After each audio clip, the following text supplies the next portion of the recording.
Quero convidar você a abrir sua Bíblia no livro do profeta Jonas, capítulo 3. A gente dá sequência à série de mensagem Quando Deus nos chama. E que história, né, essa de Jonas? Quanta coisa acontece na vida desse homem, quanta reviravolta. De um chamado de Deus a um barco, a uma cidade, às entranhas de um peixe. Ele ora, esse grande peixe o expele e não para por aí. Deus continua ainda falando a esse homem e hoje principalmente usando esse homem. Semana passada nós falávamos que Deus nos ama apesar de nós. E hoje a gente vai perceber que Deus nos usa apesar de nós. Jonas capítulo 3, verso 1, 2, 3 e 4. O texto diz: Depois disso, o Senhor falou com Jonas pela segunda vez. Apronte-se, vá à grande cidade de Nínive e transmita a mensagem que eu lhe dei. Dessa vez, Jonas obedeceu a ordem do Senhor e foi a Nínive, uma cidade tão grande que eram necessários 3 dias para percorrê-la por inteiro. No dia em que Jonas entrou na cidade, proclamou às multidões: Daqui a 40 dias, Nínive será destruída. Essa era a grande mensagem de Deus para a cidade de Nínive. Vocês vão ser destruídos daqui a 40 dias. Essa era a mensagem que Jonas não queria levar a esse povo. E hoje a gente vai entender um pouco mais os porquês que Jonas era tão relutante. Por que Jonas queria ir para qualquer lugar, menos para Nínive. Mas essa história de Jonas, ela é interessantíssima. É um profeta teimoso, que bate o pé, que bate cabeça com Deus, que experimenta o amor de Deus por meio da tribulação, por meio da tempestade no mar, por meio de ser lançado ao mar e um quase afogamento. E aí Deus, como uma resposta de amor e misericórdia, provê um grande peixe e a história ganha um outro rumo, um outro contorno dentro do peixe, né? Até o meio do capítulo 2, Jonas ainda está ali, na verdade, capítulo 1, ele ainda está ali relutando contra Deus. Mas capítulo 2, quando ele está dentro do peixe, e ele passa 3 dias, ele ganha esse tempo para pensar e conversar com Deus, é que, de fato, as coisas começam a mudar. Jonas ora, como nós falamos semana passada, se arrepende, faz votos ao Senhor e diz que irá cumpri-los. E aí, no finzinho do capítulo 2, o texto vai relatar que o grande peixe vai expelir, vai regurgitar Jonas. E aí Jonas imediatamente, isso daqui é um ponto que é importantíssimo, imediatamente Deus coloca Jonas novamente no circuito e coloca Jonas no serviço. Ou seja, tudo que Jonas tinha passado, toda a desobediência, toda a dor de cabeça que Jonas estava dando, não foi impedimento para ele voltar a servir. Felizmente, Deus não deixou o Jonas offline na sua missão, nem deixou ele em stand-by. Jonas não foi chamado por Deus e Deus disse: olha, como você foi teimoso, você foi cabeça dura, que bom que você se arrependeu, mas você vai passar aí mais uns 3, 4 meses no banco para aprender, e aí depois você vai voltar. Não, Deus não faz isso, porque Deus estava muito mais preocupado com o propósito do reino, que naquele momento era a mensagem de juízo a respeito de Nínive, do que com Jonas. Jonas, ele fazia parte do propósito neste momento da história. A história não está aí, o que eu falei semana passada eu repito hoje. Essa história não é sobre Jonas, é sobre Nínive e também sobre Jonas. Mas é principalmente sobre um Deus misericordioso que vai demonstrar sua graça e sua misericórdia a um povo terrível, um povo de hábitos terríveis e a um profeta teimoso. Por isso que rapidamente o Senhor vai pegar Jonas e vai dizer: olha, resolveu, entendeu, orou, vamos voltar. Vamos voltar porque a missão continua ainda aí, precisa ser feita e quem vai fazer é você, Jonas. Chega a ser espantoso, né, aos nossos olhos, a forma com que Deus trata Jonas, imediatamente colocando ele na missão novamente. Porque aos olhos humanos, não é incomum. Não sei se os irmãos já passaram por isso. Até às vezes o nosso próprio coração faz isso. Quando a gente escorrega, faz uma besteira, já ouviu falar na síndrome do banco de igreja? A gente volta assim, meio murcho, com aquela ideia que banco é lugar de restauração, né? E aí, não, eu vou passar aqui um tempinho, eu vou ficar olhando. Esse tempo ninguém sabe quanto é, se é 30, 60, 90 dias. E a gente vai ficando por ali porque acha que não é digno de voltar a servir. E aí a história de Deus com Jonas quebra esse paradigma. E traz uma outra dimensão do que é o perdão de Deus. Deus perdoou Jonas, Jonas se arrependeu, conversou com Deus, recebeu o perdão de Deus. O grande peixe regurgita Jonas, vida que segue. Jonas não tem um tempo de reflexão maior. Deus não traz nenhum juízo adicional sobre Jonas. Pelo contrário, vamos seguir o barco. A missão precisa ser feita. E rapidamente, isso volta à vida de Jonas. Perceba que Deus não tirou nenhum privilégio de Jonas, ele não deixou de ser profeta, ele não deixou de ser um homem de Deus, ele não deixou de ser um servo de Deus. Tudo continuou como estava. É óbvio que pecados trazem consequências, isso é real. Os pecados de Jonas trazem consequências para ele, e os nossos pecados trazem consequências para nós. Mas os pecados, eles não nos tiram da missão de Deus. E talvez esse seja o ponto mais importante da mensagem de hoje. Que o fato de nós errarmos e de nós pecarmos, ou de em alguns momentos a gente errar o alvo, não nos torna inúteis no reino de Deus. Deus continua nos usando apesar de nós. E sempre foi assim. Isso não é novidade na Escritura. Quando você olha para a Escritura de Gênesis, Apocalipse, quando você avalia a história da redenção, Deus sempre foi assim. Ele sempre usou pessoas, apesar delas serem fracas, delas serem frágeis, delas pecarem, delas desobedecerem. Porque o plano de Deus para a vida delas e para a nossa história é muito maior do que as nossas falhas. Então, se você até hoje tinha na sua cabeça de que, poxa, mas eu pisei na bola, então essa semana eu não estou confortável, eu não vou cantar, eu não vou servir, eu não vou para o ministério infantil, eu não vou para a célula, acabe com isso. Isso é tudo que Satanás quer, é plantar no nosso coração a ideia de indignidade, para nos colocar offline, para nos colocar fora do serviço, e aí isso vai ficando por ali. Quando a gente menos percebe, a gente já está até fora do corpo. Então, lembra que o Senhor nos usa, apesar de nós, assim como Ele fez com o profeta Jonas. Mas e se fôssemos nós? Será que nós usaríamos alguém para trabalhar conosco, que falhou conosco? Será que nós faríamos da mesma forma que Deus fez com Jonas? É provável que não, né? Nosso coração não é como o de Deus. Ou seja, Deus sempre vai nos usar, apesar de quem nós somos, apesar do que nós tenhamos feito qualquer coisa de errado, Deus continua nos usando como instrumentos de Deus na sua grande missão. Quando a gente olha para a história literária de Jonas, a gente traz à memória, meu irmão, uma outra verdade muito importante que diz respeito à salvação, mas que é engraçado, às vezes a gente usa para salvação, mas a gente não entende da mesma forma para mordomia. Existe meritocracia na salvação? Não. Nós não fizemos nada para ser salvos. Mas é interessante como para mordomia, para serviço, existe demérito. Eu não fiz nada para ser salvo, mas é meio que a gente acredita que a gente faz alguma coisa para ser colocado de lado. Isso é educação social da humanidade, que às vezes alguém faz alguma besteira, você põe ali fora, deu um vacilo no trabalho, você está fora do projeto.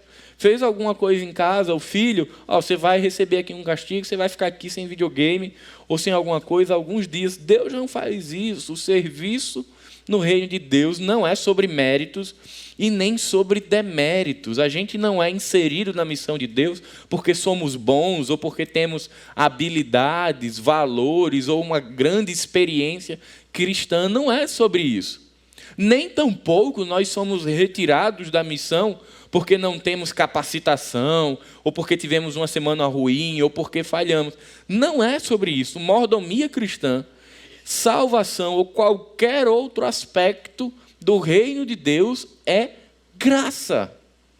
Deus usou Jonas por pura graça. A única resposta possível para entender o porquê que Deus investe na vida de um profeta cabeça dura, teimoso, é graça. E se você olhar a Escritura toda, tudo se ampara na graça. Se você tira a graça, você não entende o texto. Então, o motivo pelo qual Jonas tem uma segunda chance é graça de Deus. Então, apesar de ele ter dado trabalho a Deus, ter batido cabeça com Deus, ter desobedecido ao Senhor, ele recebe uma segunda chance por causa da graça de Deus. E isso serve para mim, isso serve para você. Nós temos segundas chances na nossa caminhada. Nós temos oportunidades de recomeçar ou de levantar, porque a graça do Senhor, ela nos permite isso. Mas aí a gente precisa fazer uma nota, uma observação. Isso não significa que porque a graça nos dá a segunda chance, a gente vai pecar intencionalmente e deliberadamente. Paulo vai falar sobre isso aos Romanos. Mas, na verdade, o que a mensagem do Evangelho está dizendo, olha, ainda que você falhe, a graça te restaura, a graça te levanta e a graça te faz seguir em frente. E aí eu queria trazer à nossa memória alguns outros homens, além de Jonas, que fizeram vacilos enormes e que ainda assim foram usados por Deus. Você lembra de Moisés? Você lembra que Moisés assassinou um egípcio? Ele matou um egípcio? E aí, quando ele viu a besteira que ele tinha feito, ele fez o quê? Foi embora. O que é que acontece com Moisés? Deus usa Moisés, depois deste pecado, como sendo o representante, o símbolo de Deus para trazer libertação a povo. Ou seja, apesar dele ter cometido um erro grave, assassinando uma pessoa, Deus usou Moisés, não invalidou. O fato de Moisés ter cometido esse erro não colocou ele fora dos planos de Deus. Você lembra de Davi? O homem segundo o coração de Deus. Mas Davi não foi lá aquela pessoa tão maravilhosa nos seus comportamentos, não. Ele teve atitudes de arrependimento que marcaram a sua vida o tempo inteiro. Mas Davi fez muita besteira. Davi assassinou Urias. E por que a gente pode dizer que Davi assassinou Urias? Porque foi ele que planejou. Foi ele que colocou Urias na frente da batalha para que ele fosse morto. Davi sabia disso. Davi mentiu, cobiçou a esposa de Urias, Batseba, e no fim, Davi, achando pouco tudo que tinha feito, ele ainda adulterou. Deus colocou Davi fora do plano. Deus disse: Davi, considerando o tamanho do teu pecado, aqui no livro de medidas disciplinares, você só volta em 2023, tá? E você vai precisar fazer também um curso de reciclagem. E aí você volta. Isso é coisa que a gente inventou na história da igreja. Deus não faz isso. Deus trata durante o caminho. As igrejas cristãs, com o tempo, foram criando formatos de disciplina que muitas vezes são excludentes e que põem na nossa cabeça essa ideia de exclusão toda a vida que a gente falha. Mas uma coisa que eu falo há muitos anos: se a gente for usar isso como regra, a gente não serve. A gente não faz nada. Porque o tempo inteiro a gente está num processo de crescimento e uma vez sim, uma vez não, a gente está dando uma bola fora. Então, se Deus for usar isso como critério, eu não prego mais aqui. E talvez o louvor não cante mais. E nem a gente faça mais nenhuma coisa. Mas e Salomão? Se o pai já deu trabalho, imagine o filho. Salomão se prostituiu espiritualmente, adorou outros deuses, foi pagão, foi um político, mas no sentido pejorativo da palavra, fez acordos com reinos pagãos para expandir o seu reino, e para isso ele se prostitui espiritualmente, mas ainda assim Deus usou. Pedro, no Novo Testamento, faz o quê? Nega Jesus. E ainda assim Deus o usa poderosamente lá no início, na igreja primitiva. O sermão mais frutífero do Novo Testamento, ele é proferido pelo homem que negou Jesus. Saulo, talvez um dos maiores do crescimento da igreja primitiva, perseguia os cristãos. Onde é que eu quero chegar? Será que depois a Bíblia nos dá tantos exemplos de que Deus nos usa, apesar de nós, a gente ainda vai ficar acreditando que existem momentos que a gente precisa ficar fora por causa que a gente cometeu um erro? É certo que não. É natural a gente ter momentos offline ou ficar um pouco mais quieto quando a gente está na maca. Lembra que o pastor Marcelo nos ensinou sobre comunidade da maca? Quando a gente está ferido, a gente está doente, e aí a igreja está nos carregando da maca. Esse é o momento que a gente fica mais quietinho ali, porque a gente está num processo de restauração. Mas a caminhada cristã, se a gente for parar todas as vezes que a gente cometer um erro, a gente fica fora. Mas graças a Deus, quando a gente olha para a história do profeta Jonas, e quando a gente olha para a história como um todo das Escrituras, a gente vê Deus usando homens e mulheres como eu e como vocês, apesar de quem nós somos. E glória a Deus por isso, que nós temos esse privilégio de servir a Deus, de continuar sendo instrumentos de Deus para manifestar a sua glória, apesar dos nossos erros. Mas por que Jonas estava tão inquieto? Por que Jonas estava ali tão rebelde? Dizendo, olha, eu não quero de jeito nenhum levar essa mensagem de juízo para Nínive. Meus irmãos, o que os historiadores falam sobre essa cidade é algo terrível. Nínive fazia parte do Império Assírio, o império mais violento e mais cruel de toda a antiguidade. Provavelmente, os comportamentos de Nínive envolviam matar e escravizar pessoas, oprimir os pobres, promover desigualdade social. Então, se você tinha pouco, você teria menos ainda, para que aqueles que tivessem muito, tivessem mais ainda. Até aqui, nada muito diferente do que a gente tem hoje. Mas eles iam além. Eles empalavam pessoas em estacas e deixavam na cidade para que elas fossem queimadas pelo sol. Isso era algo comum no Império Assírio e isso era algo comum em Nínive. Mas eles achavam pouco e decapitavam pessoas e faziam montanhas de crânio na cidade, como uma forma de demonstração de poder para que ninguém confrontasse aquele império. Mas eles chegavam também a matar crianças. Isso eram os atos abomináveis de Nínive que chegaram até o Senhor. Então você entende agora o porquê que Deus disse, não dá mais? Por que Deus disse, Jonas, precisa ir lá? E aí, o que eu vou trazer agora faz muita diferença para o entendimento da literatura de Jonas. O que é que Deus estava querendo com aquela cidade? Será que o Senhor queria promover salvação? Será que o que Deus estava fazendo era levar Jonas para levar a mensagem do Evangelho, para salvar aquele povo? Não se sabe. A única coisa que a gente pode ter certeza é que no primeiro momento, o que Deus estava querendo promover naquela cidade era uma transformação social. Era uma transformação do perfil e do comportamento daquele povo cruel. Tanto é que no capítulo 4, a primeira coisa que vai mudar na vida de Nínive são esses comportamentos terríveis e cruéis. Não podemos garantir na história de Nínive que alguém ficou depois servindo ao Deus de Israel. O texto não nos diz isso, mas Deus estava dizendo, olha, eu vou trazer destruição em 40 dias, porque não dá mais o que está acontecendo aí.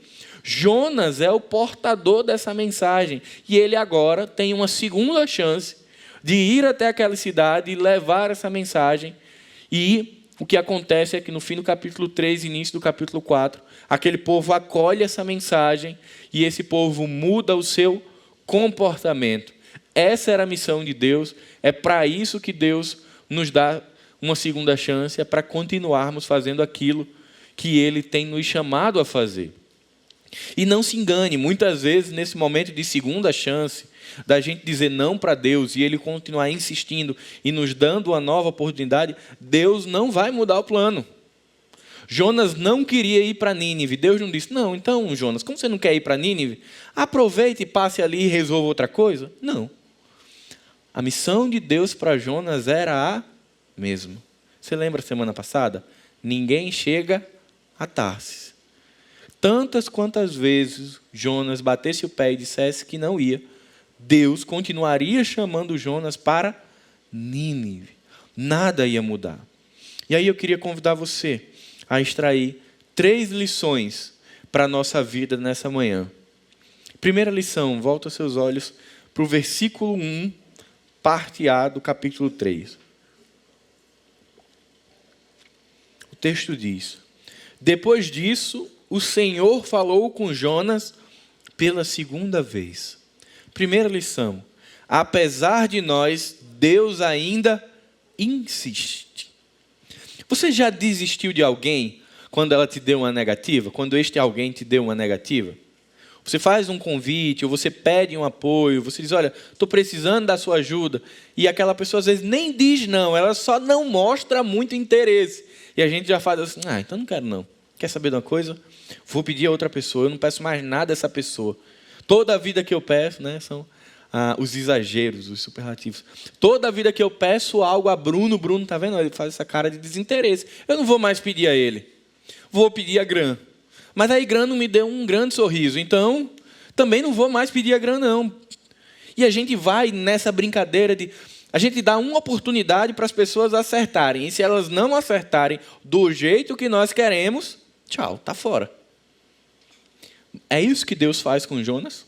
Não. O texto começa dizendo, e pela segunda vez, Deus falou com Jonas.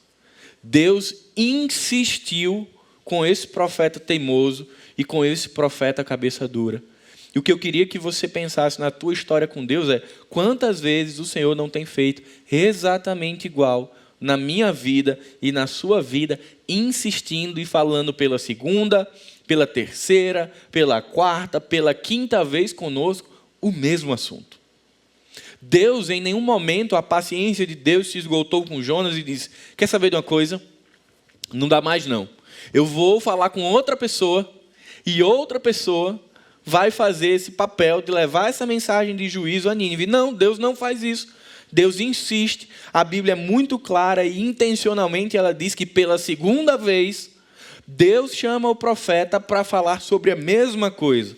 Volta seus olhos para capítulo 1, verso 1. E compara como Deus tem a mesma conversa. Capítulo 1, verso 1 e 2 diz: o Senhor deu esta mensagem a Jonas, filho de Amitai.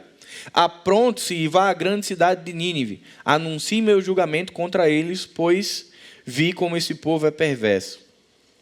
Capítulo 3, verso 1. Depois disso, o Senhor falou com Jonas pela segunda vez. Apronte-se e vá à grande cidade de Nínive e transmita a mensagem que eu lhe dei. A mesma mensagem. Nada mudou. É um alívio nós podermos olhar para as Escrituras e percebermos que Deus não retirou Jonas do processo. Que Deus não mudou a missão de Jonas. De que, pelo contrário, ele continuou parte da missão, ele continuou com a mesma responsabilidade, com o mesmo papel, e Deus falando a ele novamente, dizendo, vai. Porque para que Nínive recebesse a mensagem de juízo, continuava precisando de um mensageiro. E nos planos de Deus, o mensageiro era Jonas. E a palavra de Deus diz que os planos de Deus não mudam, apesar de Jonas. Então, quer Jonas quisesse, quer Jonas não quisesse, a vontade absoluta de Deus para essa situação, ela iria prevalecer. O que poderia acontecer aqui é Jonas bater mais cabeça, teimar mais, ter mais trabalho, ser jogado mais algumas vezes no mar, até que ele entendesse e fosse. Mas a vontade de Deus para a vida de Jonas e para a cidade de Nínive não ia mudar, simplesmente porque Jonas estava de birra. Mas Deus é tão bom, tão gracioso, tão misericordioso, que além de manter esses planos, ainda continua com Jonas. Porque o Evangelho não é utilitarista.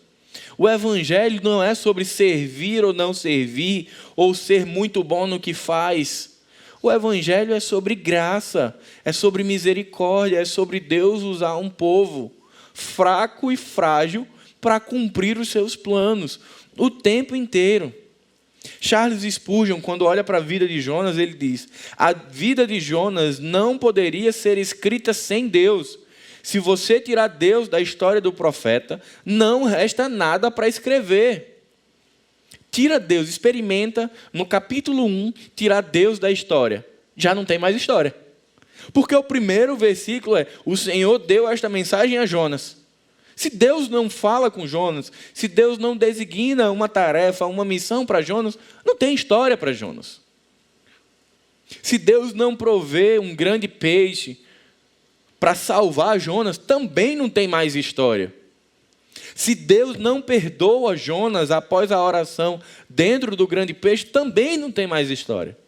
Mas se Deus não reencontra Jonas e fala pela segunda vez, não tem história. O tempo inteiro a história de Jonas é sobre a história de Deus, na qual Jonas faz parte. E a minha vida e a sua vida é exatamente igual. Deus nos usa e insiste em nos usar, porque a história é dele. A nossa história ela é teocêntrica. O mundo não gira, a terra não gira, o sol não gira ao entorno de nós. Nada orbita ao nosso redor. Toda a história é em torno de Deus. E sempre que você for olhar as Escrituras, lembre-se disso. A história que está sendo contada é a história de Deus. Mas aqui ele afunila um pouco e conta como essa história de Deus se encontra com a história de um profeta. E de como um homem teimoso continua servindo. E não se engane, a gente vai ver isso nas próximas mensagens. Essa mudança e esse arrependimento de Jonas, que foi muito legal, não vai durar muito tempo. Ele vai para Nínive, ele vai falar, o poder de Deus vai ser declarado àquele povo vai se arrepender e mudar suas práticas. E aí Jonas volta a estaca zero e fica enfurecido. Jonas fica irado com Deus, porque deu certo. Porque no fim das contas, Jonas ainda estava querendo que a vontade dele fosse prevalecida. E Deus continua pacientemente usando aí no capítulo 4. Deus vai falar de novo, pela terceira vez, agora não mais sobre Nínive, mas diretamente sobre o profeta. Deus continuou insistindo nesse homem, cabeça dura. E Deus continua insistindo na minha cabeça, que é grande e dura. E Ele continua insistindo na sua também, porque a história é dele. Então, não acredita nessas mentiras de Satanás de que a gente vai ficar fora da história de Deus. Se um dia o Senhor teve um encontro com você, você foi inserido na história de Deus. Você não tem. Não existe punição no reino de Deus para tirar o servo do caminho do Senhor. Isso não existe. Não existe uma pausa, um pit stop na vida cristã para a gente ficar off.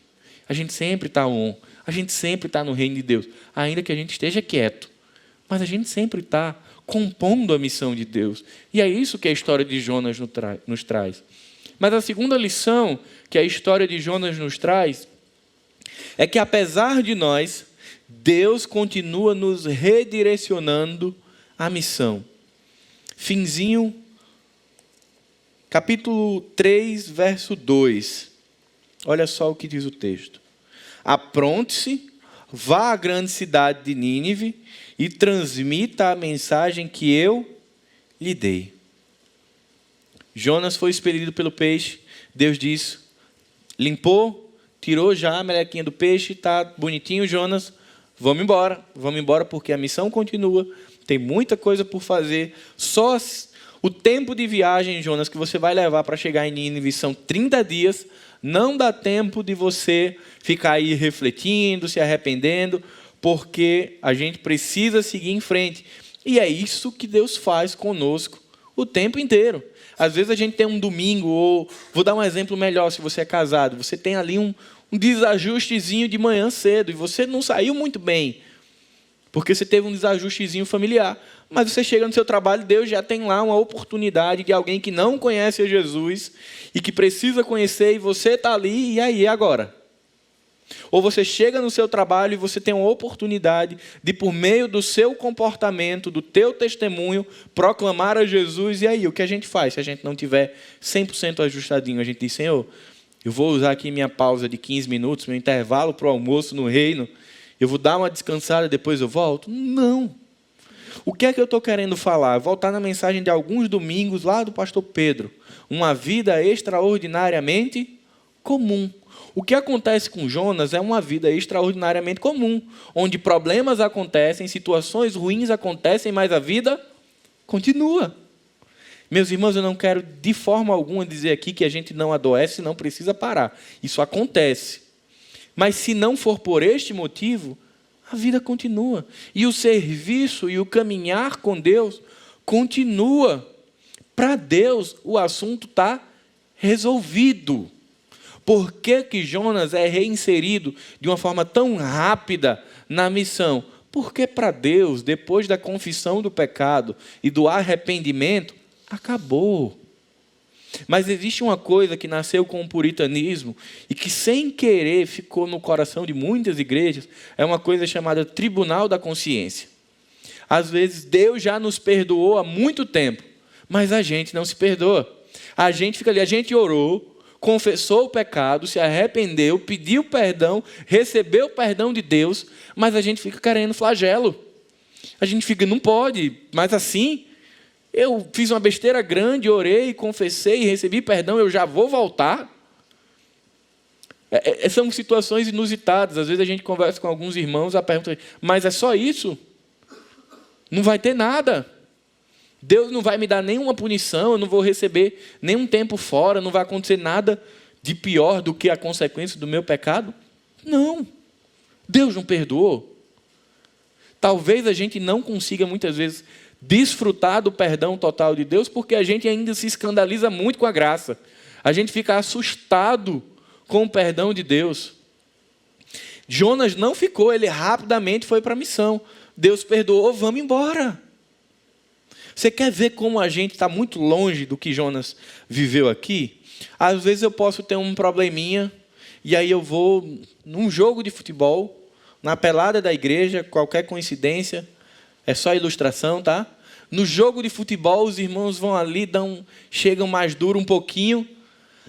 Depois daquele dia, fica todo mundo meio assim, só se olhando. Mesmo que na hora você fala: meu irmão, me perdoe, desculpa, eu não queria te machucar. Mas passa uns dias aquela temperatura meio morna, né? A gente não sabe se fala, se não fala, se a pessoa está com raiva. A gente deixa o tempo passar para ver como as coisas vão ficar. Depois de um tempo está tudo de novo. A gente é meio que mestre nesses hiatos no relacionamento.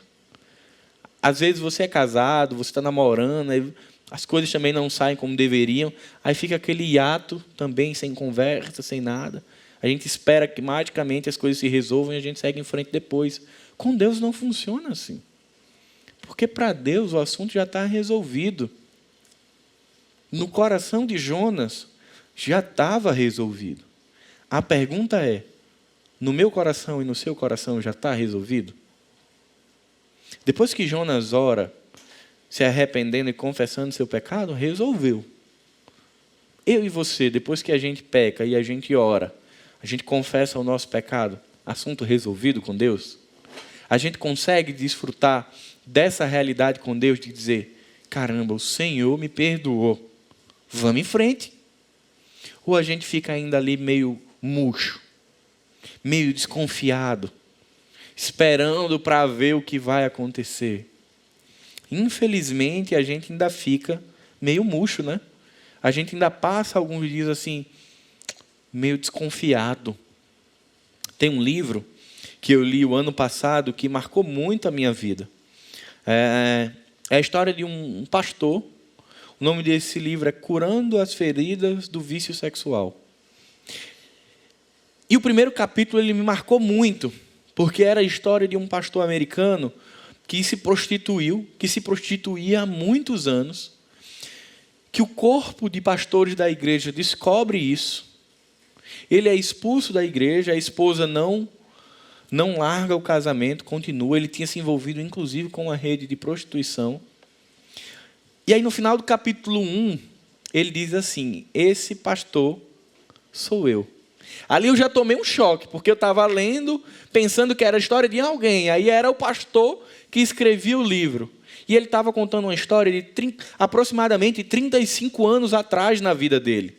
Aí hoje ele continua sendo pastor, usado por Deus, cuidando de uma área que na minha cabeça era impossível que ele cuidasse. Ele era pastor agora de quê? De família. Na minha cabeça humana, as coisas funcionam como utilidade e inutilidade. Na minha cabeça, aquilo dali inutilizava ele no reino de Deus para cuidar de família. Agora tu vai ter que procurar alguma coisa. Deus continua usando ele, abençoando muitas vidas na área de família onde houve a maior corrupção da vida dele. Mas ele foi restaurado. A restauração do Senhor basta. O perdão de Deus basta. A gente não precisa ser mudado de departamento dentro da igreja quando a gente erra. Porque o perdão de Deus basta. E o perdão de Deus para Jonas bastou. Você percebe que quando a gente olha para a nossa história, a gente ainda está muito longe disso? Será que a gente conseguiria ser da igreja desse pastor e saber que 35 anos atrás ele caiu dessa forma e hoje ele é o pastor de família da igreja? Porque muitas vezes a gente está olhando para o pecado. Mas Deus já está olhando para o perdão, já perdoou, seguiu. Enquanto eu li o livro e fiquei ali assustado com o que aconteceu na vida dele, o livro já estava contando a história de Deus usando ele lá na frente, 35 anos. E eu passei alguns dias remoendo como é que eu ia terminar o livro. Porque minha cabeça, gente, ficou lá no que tinha acontecido 35 anos. Ali eu entendi, peraí, Deus seguiu com a história desse homem. Deus continuou usando esse pastor, apesar dele ter cometido um adultério. Deus continua me usando, apesar dos meus pecados. Deus continua usando você, apesar dos seus pecados. E não se engane, Deus não vai mudar você de serviço no reino, porque você cometeu um erro, não. Deus vai continuar usando você da mesma forma. Agora, isso nos chama a um movimento de maturidade, da gente entender que a gente peca, a gente confessa, a gente publica e diz, gente, o Senhor me perdoou, se eu ofendi alguém, eu preciso pedir perdão aos meus irmãos, mas eu vou seguir. É assim que a igreja cresce, é assim que a igreja avança.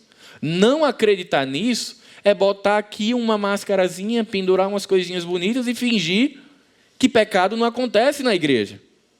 Não olhar para a história de Jonas e perceber que a vida segue após o pecado é fingir que não existe pecado. Eu preguei isso ano passado e volto a dizer, é incomum a igreja que não confesse pecado. Porque a gente sabe que peca. Mas às vezes a gente está na célula, que talvez seja um ambiente mais propício, mais confiável para a gente falar de pecado, mas a gente não fala.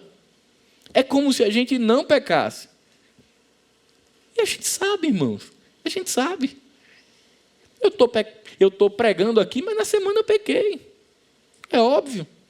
Os meninos cantaram, louvaram há pouco tempo. Não pecaram na semana? Conseguiram aí 7 dias, 0 pecado? Não.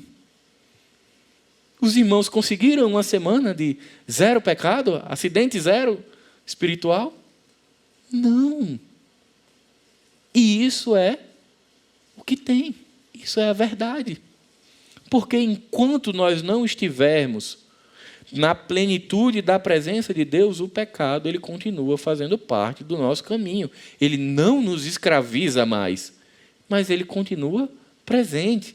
E Deus continua usando. Então é isso que você precisa lembrar quando você olha para a história de Jonas. É que Deus continua usando você, independente do que tenha acontecido anos atrás. Independente do que esteja acontecendo. A grande questão é que, se você é cristão, se você é filho de Deus, o Espírito Santo te constrange. Você é levado ao arrependimento. Você se arrepende e a vida segue. Você já imaginou?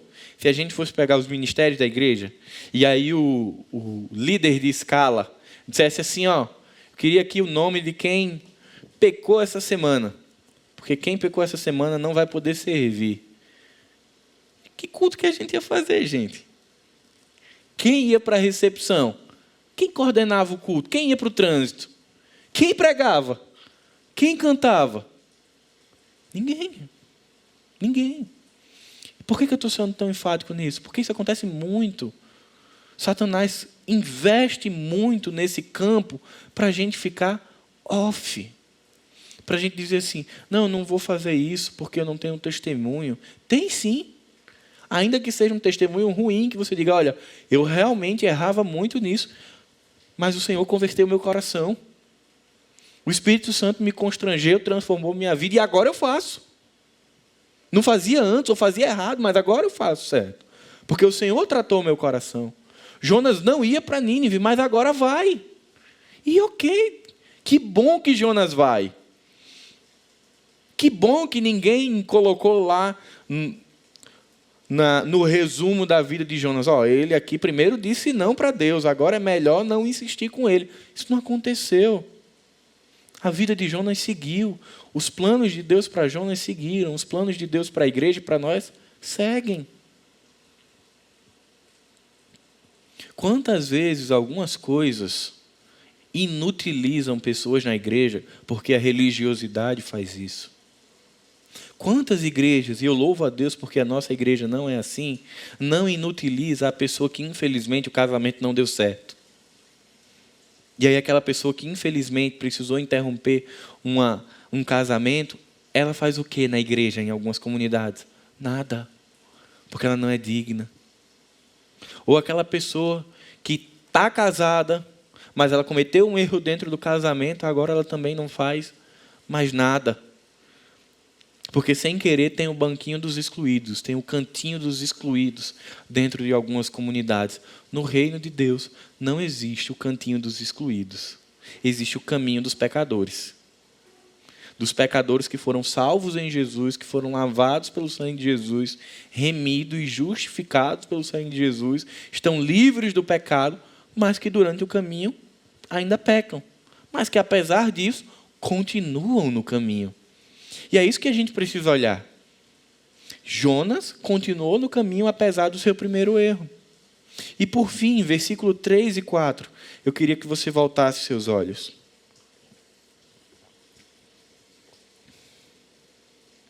O texto diz: dessa vez Jonas obedeceu a ordem do Senhor e foi a Nínive, uma cidade tão grande que eram necessários 3 dias para percorrê-la por inteiro. No dia em que Jonas entrou na cidade, proclamou às multidões: daqui a 40 dias, Nínive será destruída.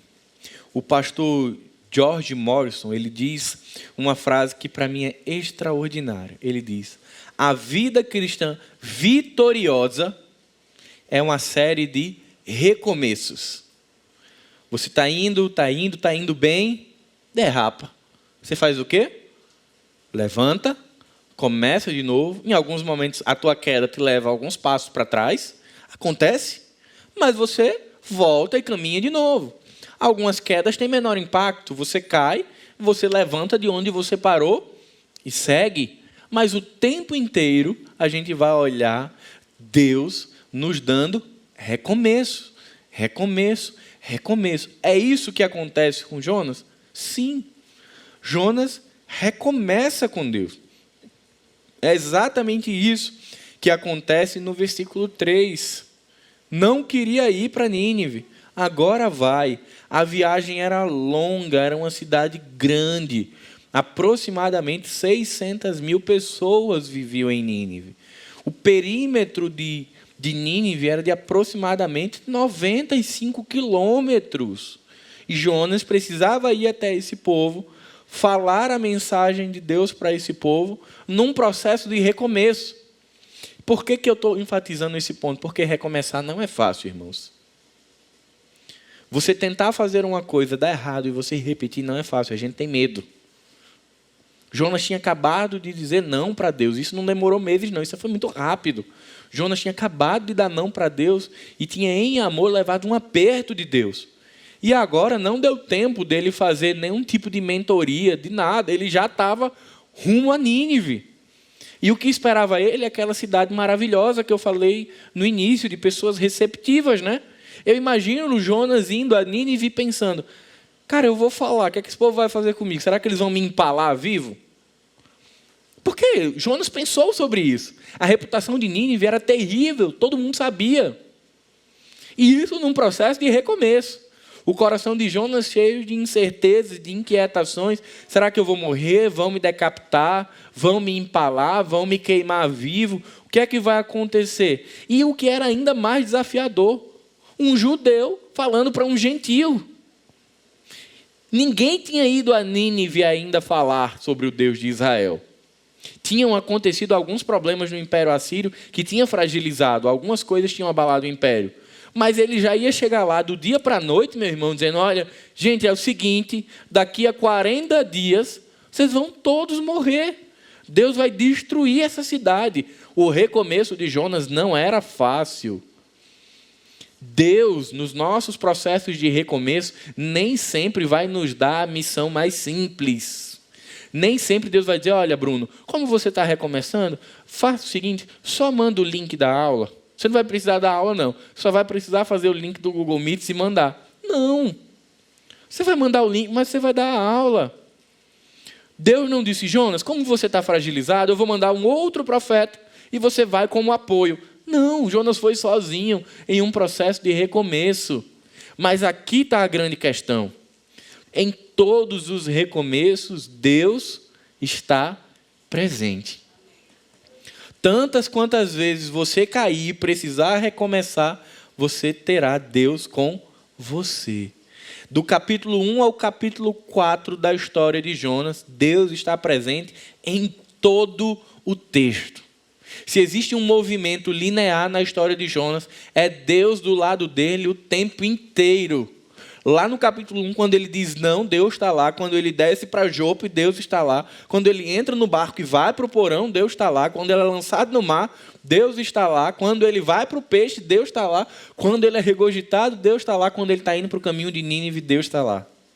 Deus não abandona esse profeta em momento nenhum. E Deus não me abandona e nem abandona você em momento nenhum, inclusive durante as suas quedas e durante os seus recomeços. Então você pode e eu posso recomeçar depois das quedas, porque o Senhor está lá conosco. Você tem conseguido desfrutar dessa bondade de Deus? Você tem conseguido perceber Deus ao seu lado quando você erra?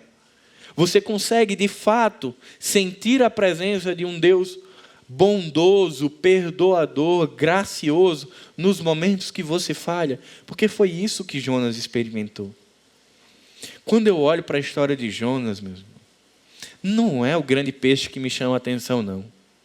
Às vezes a gente fica, nossa, um grande peixe com um homem por 3 dias. Isso não é nada.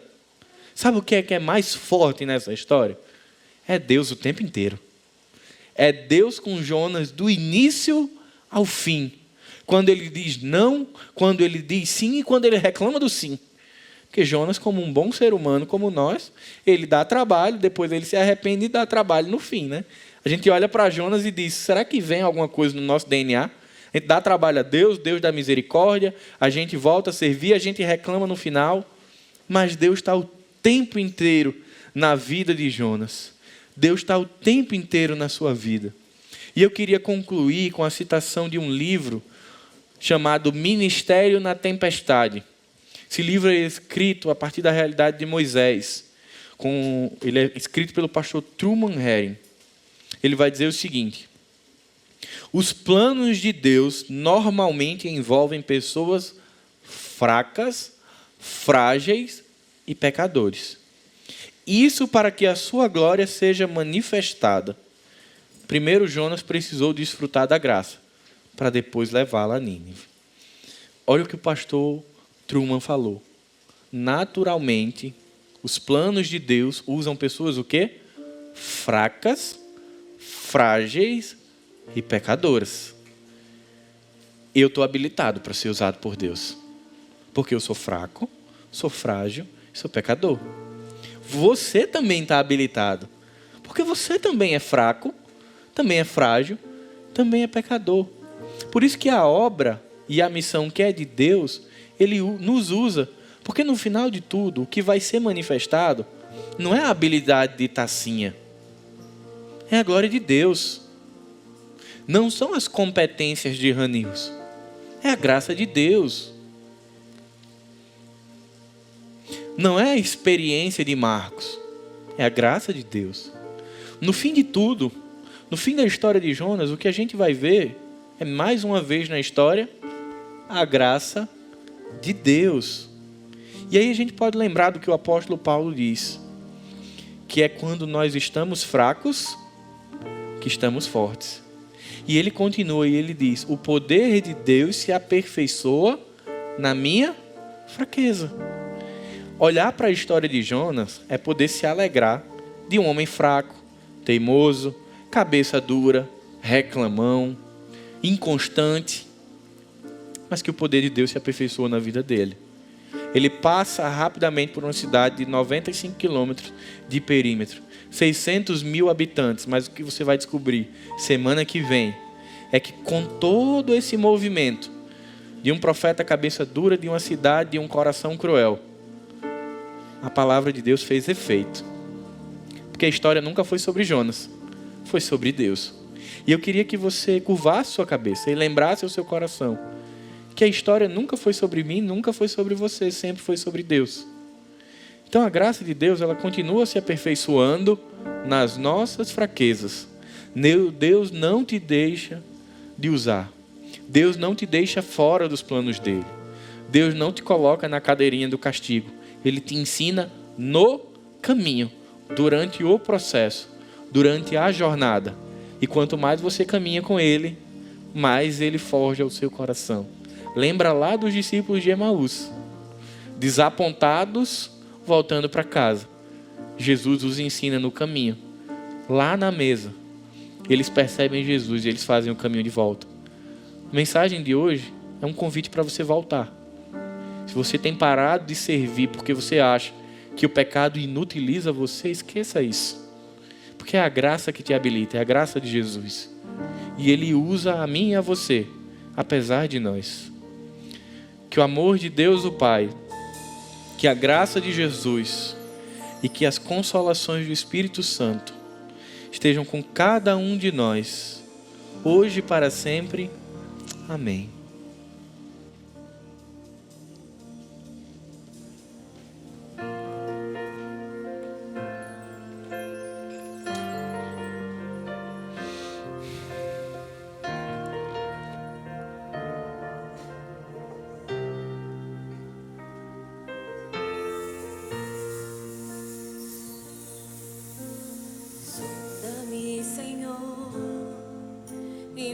Conheces, quebranta o meu coração, transforma-me conforme a tua palavra e enche-me até que em mim se ache só a ti. E então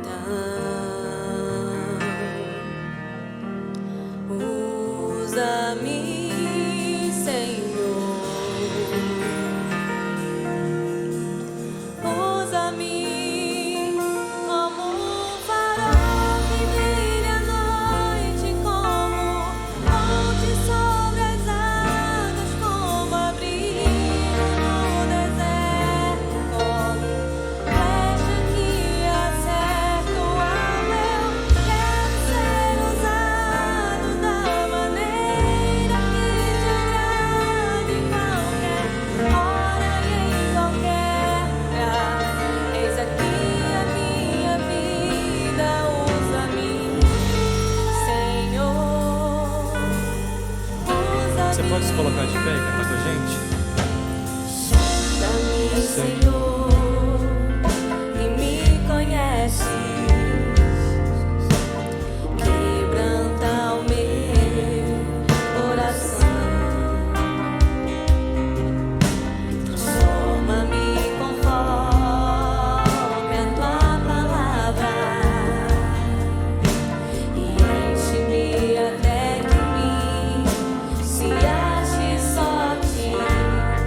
sonda-me, quebranta-me,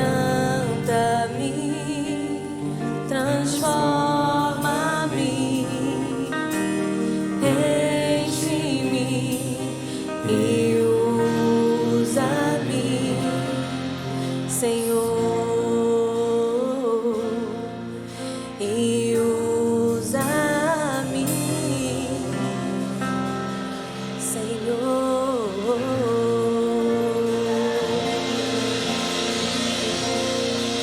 Senhor, abençoe tua semana. Vai em paz, para casa em paz. Em nome de Jesus. Amém.